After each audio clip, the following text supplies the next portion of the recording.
Vous, j'espère que vous allez bien, que vous avez la forme. Bon, je vais vous parler de l'IBR bovin. C'est un herpès, mais je vais vous expliquer tout ça et pourquoi dans nos campagnes, de plus en plus, on retrouve des vaches qui réagissent.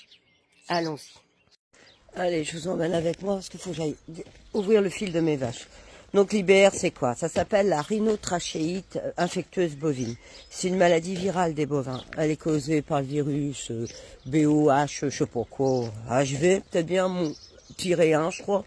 Ouais, je sais plus, enfin bref. C'est un herpès virus.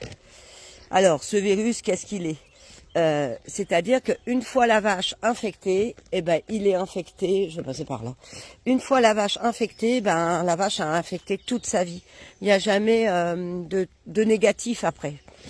L'IBR, en fait, elle s'est échangée en mélangeant les troupeaux et tout ça, comme beaucoup de maladies aujourd'hui. C'est pour ça que le sanitaire, quand on reste renfermé dans nos fermes, c'est la meilleure des solutions pour lutter contre tous ces virus, quoi.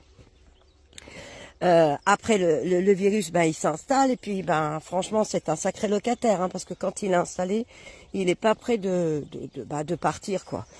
Donc c'est quoi les symptômes? C'est de la toux, c'est de la fièvre, des problèmes respiratoires. Il y a aussi des troubles de reproduction.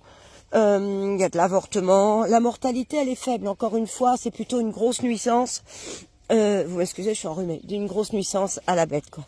Alors, qu'est-ce que je cherche? J'ai mis la rotative, moi. Je suis en train de chercher ma rotative. Donc voilà ce que je peux vous... Donc voilà, alors c'est ce qui donne, et aujourd'hui, quelques réactions dans vos cheptels, vous avez dû en avoir, ou peut-être un voisin et tout. En fait, les tests ont changé, les tests se sont améliorés, les tests se sont évolués. Il faut savoir que l'IBR, elle est peut-être à l'intérieur des bêtes, endormie complètement. Non, elle les rend pas malades, on est bien d'accord, mais avec le stress, avec les changements, avec tout ce qui se passe, et puis ces nouveaux tests qui se sont super améliorés, et voilà, comme on a des bêtes de positives. Donc c'est embêtant parce qu'on perd notre appellation. Vous savez que la France, il faut absolument qu'on soit en dessous du seuil de, je me rappelle plus le seuil, ça doit être 80 et quelques %, non peut-être plus maintenant, de non-IBR français. Mais il faut quand même savoir qu'il y a encore des éleveurs qui emmènent des bêtes un peu partout, qui sont IBR. Et quand vous êtes voisin sain et que vous avez ça à côté de vous, vous êtes comme ça parce que vous faites attention à tous vos entrées d'animaux, etc. Et puis vous en avez un qui joue le cacou et qui vous emmène la smala. Donc des bêtes qui n'ont pas l'appellation d'IBR, c'est quand même assez catastrophique. Il faut les vendre vraiment qu'à la boucherie, etc., etc. C'est une mauvaise destinée pour les bêtes, voilà. Mais encore une fois, si aujourd'hui ça change, c'est le mot, c'est les tests. Les tests se sont améliorés. Voilà, allez, c'était la conférence Sylvie. Je vais à la moire rotative. Bonne journée. Oui, je vous ai pas tout dit. C'est apparu en 1950 et ça s'est super développé en 1980 quand les bêtes ont beaucoup bougé.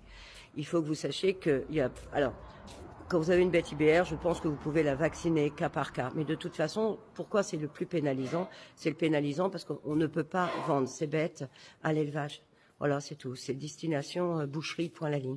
Donc un éleveur qui veut faire de la génétique et tout avec des bêtes IBR, voilà.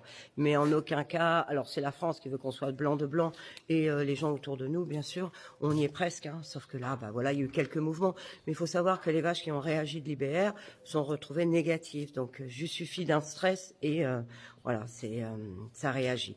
Mais en aucun cas... Les antivax, nous vaccinons nos bêtes pour qu'ils ne soient pas IBR. Ça se fait naturellement. Voilà.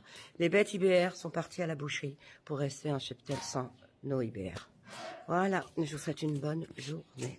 La conférence est vraiment finie.